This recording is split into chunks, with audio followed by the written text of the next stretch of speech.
오늘 말씀 되게 좋았어요. 그래서 좀 이제 깨어나야 될 때다. 맞아요. 위기 속의 길.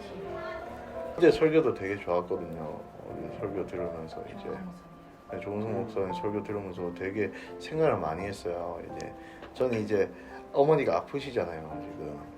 그러니까 이제 일으킬 수 있는데 내가 이것에 대해서 이렇게 있는 것이 믿음의 영역인가 아니면은 자포자기의 영역인가 이게 참 어려운 것 같아. 이제 의사는 이제 집에 돌아가라 이제 편하게 하실 거 하시라 뭐 이렇게 말을 했다고 전해 들었는데 엄마가 그런 얘기 전혀 안 해줘요. 근데 이제 그런 것을 이제 생각하면서 듣는데 예수님의 능력은 모든 것을 일으켜 세우실 수가 있는데 그러면 우리 엄마도 곧 일어날 수 있는 건데 이것에 대해서 순응하고 그냥 받아들이는 것이 순종의 영역인가 아니면은 내가 믿음이 없는 것인가 이런 고민이 계속 되는 거예요 지금. 이것은 뭘까? 어떻게 생각해? 뭐 어떻게 해야 될까? 어쨌든 이 병을 주신 것도 하나님이잖아요. 그리고 이러한 흐름과 이런 결과 이런 이별을 주시는 것도 하나님인데 이것을 받아들이는 것이 믿음의 영역인가 아니면 하나님께 매달리면서 바꿔달라고 하는 게 믿음의 영역이에요. 그래서 어제 고민 되게 많이 했어요. 그래서 설교 들으면서 그리고 기도하면서 되게 고민이 되고 이건 저희 셋이 답할 수 없는 문제인 것 같아요. 걔도 얘기를 해보는 거죠. 그렇죠. 국장님 모셔올까요? 어떻게 생각해요? 진짜로? 나는 할 수 있는 말은 뭐라고 왈가왈부는 일단 못하고 지금 이 과정들이 다 필요한 과정이고 그 과정을 통해서 또 귀하게 하나님께서 만지실 것이 있지 않나. 근데 어머니께서 이런 병을 앓으시면서 영적으로 굉장히 또 한 단계 이제 변화하신 게 느껴져요. 이렇게 아프시면서 계속해서 회개를 엄청 하셨다고 그러더라고요. 내가 살아왔던 거, 다른 집사님들과 싸웠던 거 이런 것들 회개를 엄청 했대요. 그런 걸 보면 또 이 가시를 통해서 겸손하게 하고 기도하게 하시고 사람과의 화해를 엄청 했대요. 자기 깨달은 게 많아서 그런 걸 보면 이 병을 이렇게 은혜롭게 사용하시는구나 싶은데 예정된 이별에 대해서는 어떻게 받아들여야 할까? 이별 역시도 은혜의 영역인 것인데 수많은 이별들을 겪는 사람들에게 고민이 아닐까?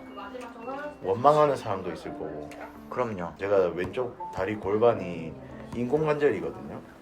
이걸 아주 젊은 나이에 얻었단 말이에요. 근데 다리를 한참을 절었는데 모르고 그냥 한의원만 다닌 거예요. 근데 왠지 병원이 가고 싶은 거야. 나 병원 절대 안 가거든요. 근데 그 길로 병원에 가가지고 진단을 받았는데 뼈가 썩고 있어서 수술해야 되는 거예요. 근데 이게 이 확신을 딱 들었기 때문에 내가 이 젊은 나이에 이걸 잘라내야 되는데 안 슬프고 감사하고 그냥 두렵지가 않은 거예요. 이런 걸 보면은 그러고 이걸 하면서 수술하시는 권사님들이 이렇게 차갑고 두려웠겠구나. 저 진짜 파들파들 떨었거든요. 수술 대비해서. 이런 거였구나. 그분들 진짜 두려웠겠구나.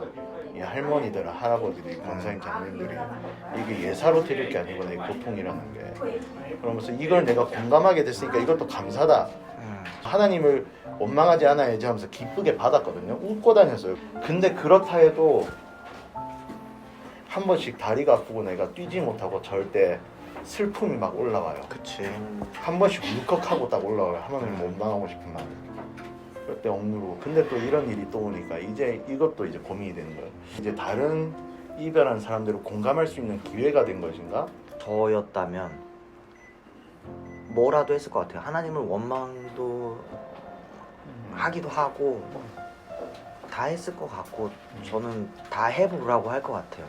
한다면 원망 드는 마음이 있다면 원망도 해보고 그 안에서 하나님을 신뢰할 수 있다면 신뢰도 해보고 그래야 더 깊게 하나님을 알 수 있지 않을까. 그냥 그 원망 드는 마음이 있는데 그렇다고 그걸 억지로 막 누를 수 있다면 누르면 좋은데 할 수 있으면 그냥 어쨌든 하나님이 선하신 걸 아니까 하나님 선하신 거 아는데 그 선하신 걸 모르겠다고 이렇게 물어볼 수 있는 거잖아. 나는 원망할 거면 원망도 하는 것도 좋다고.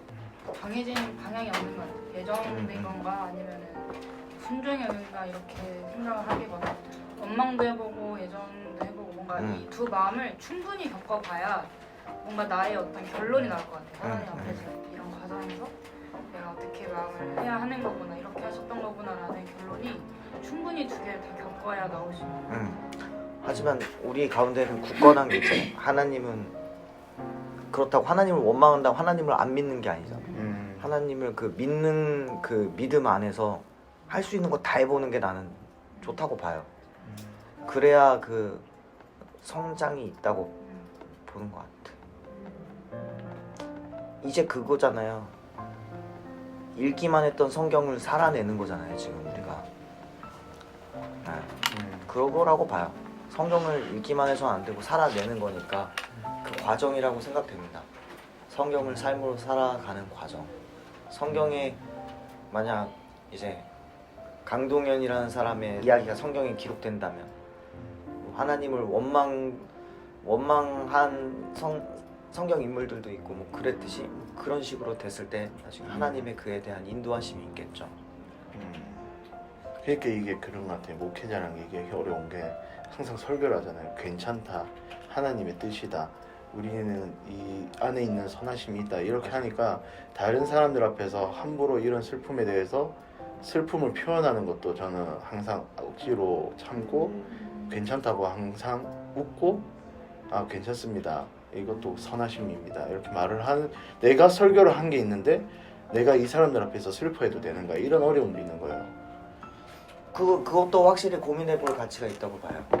그거는 나라면 어떻게 할까? 그러니까 내가 설교자인데 내가 이렇게 다른 성도들을 그렇게 위로하고 다녔는데 나한테 이 닥쳐온 이 아픔 앞에서 내가 무너지는 모습을 보이는 게 맞는가?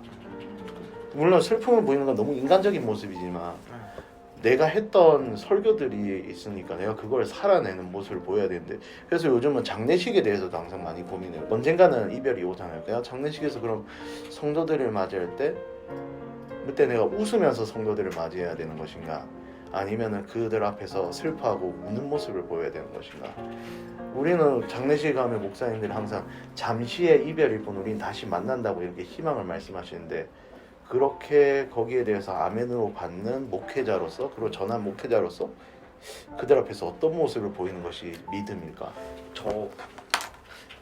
저는 그런 이별을 해보진 못했지만 전 사역지에서 7년 동안 있었단 말이죠.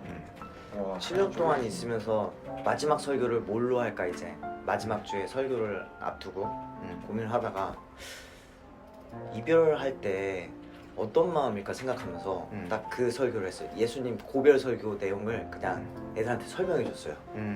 예수님이 얘들아, 제자들이랑 이제 헤어질 건데 어떤 마음이었을 것 같아? 라고 하면서 지금 내가 이제 다음 주면 너네를 헤어지게 돼. 그러면서 막 예수님이 했던 말을 해줬어. 근데 예수님도 그 말을 하면서 어땠을까? 라고 한다면 예수님은 막 그냥 웃으면서 말씀하시지는 않았을 것 같아. 왜냐면 사랑하는 제자들이었고 제자들은 그때는 물론 몰랐지만 끝까지 사랑하셨으니까. 끝까지 사랑하셨어요. 그 사랑하는 마음으로. 근데 헤어질 걸 알아, 예수님은. 헤어지는 아픔도 있을 거란 말이지. 마냥 웃지는 않았을 거라고 생각이 돼요. 그러니까 슬플 때는 슬퍼할 수 있다고 봐요. 나는 내가 안 울 줄 알았어. 꼭 이거 이야기하면서 그냥 예수님이 이런 마음이지 않았을까? 라고 했는데 얘들아, 우리 말씀 읽을까?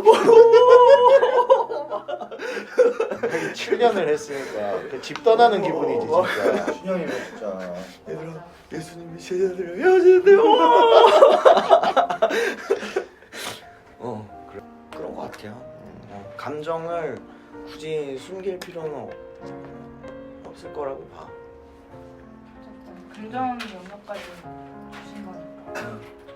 그러니까 막 슬퍼하고 이거 슬픔을 누르는 것보다 그 상황에서도 그냥 믿음을 지키는 게 뭔가 목회자 역할. 설교했던 내용대로 살아가는 느낌이지. 똑같은 연약한 건 똑같아요. 목회자라고 강하거나 연약함이 없거나 그런 부분이 아니니까. 저는 오히려 올라오는 감정들이 있으면 그거를 하나님한테는 아니면 나와 진짜 가까운 사람한테라도 털어내면서 그 과정을 이겨내는 게 맞아. 이게 성경에는 감정이 안 나와 있으니까 그걸 맞아. 깊게 모른단 말이죠. 그냥 산에 가서 기도하셨더라 이렇게 나와 있으니까 그 기도를 어떻게 했는지 아무도 모르잖아요. 울면서 기도했는지 땅을 치면서 기도했는지 아무도 모르니까. 확실히 내가 생각하던 거랑 다른 얘기라서 맞아요. 생각해볼 게 많은 것 같아요. 나는 약간 철저한 그런 철두철미한 그런 모습을 오히려 맞다고 생각해서 항상 고민했거든. 나는 웃을 수 있을까 거기서? 난 기쁘게 천국을 맞이할 수 있을까? 천국으로 보내면서 말이에요. 보내면서 그 기쁨도 있겠지, 천국 소망도 있겠지만 헤어짐의 슬픔도 있을 거란 말이야. 맞아. 그것도 충분히 다뤄줘야 된다고 생각해요. 그거 그냥 두면 그게 우울증 되는 거지.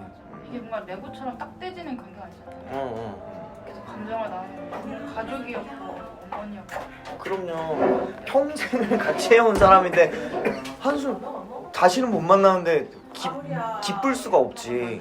나중에는 기쁠 수가 있겠지. 천국에서 만날 수 있어. 뭔가 그 상황에 기쁘면 그것도 문제라고 생각해.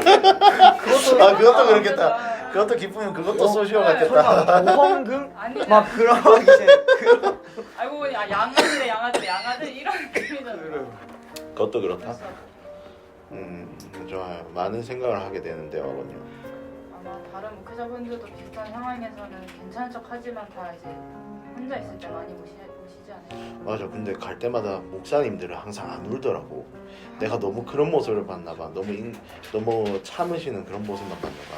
한국의 옛날 교회는 다 그랬죠. 그 목사는 완벽해야 되고 그러니까 이제 다 감당해야 되고. 내가 그걸 생각하고 있었나 한국 봐. 문화의 아버지 자체가 그런 이미지니까 항상 나 무는 목사님도 한 번도 못 봤거든. 부모님 장례식 갔을 때. 그게 그분들도 참 힘들었겠다. 그럼요. 그러니까 네. 숨길 필요가 없다. 연약하면 YM의 정신이 또 그 가장 약한 사람을 또 챙겨주는 그런 거 아니겠습니까? 약한 자를 배려하고 약한 자는 자신의 약함을 드러낼 수 있는 거. 그게 보호되는 공동체야. 그럼 공동체는 그렇게 보호해줘야 돼. 그게 리더라고 해서 숨기는 게 아니라 리더도 나 이 부분이 약합니다. 기도해 주세요라고 요청할 수 있는 거지. 내가 이번에 느꼈잖아. 내가 통기타 메고 거 껴가지고 내가 그 전공자들 사이에서 깔짝깔짝 하는데 와 다 괜찮다고 해주시더라고. 괜찮아요 목사님 하시면 됩니다. 같이 하자고. 잘하셨어요? 나 너무 좋았어요. 그 경험 잊을 수 없을 거야 평생. 옛날식 목사님들의 모습을 보고 자랐나 보다. 하긴 나도 오래 다녔다면 오래 다녔으니까. 목사님 트렌디하신 목사님이죠. 요즘 목사님이죠. 근데 이 뭐라고 할까. 그 안에 또 어마어마한 꼰대가 있어가지고. 아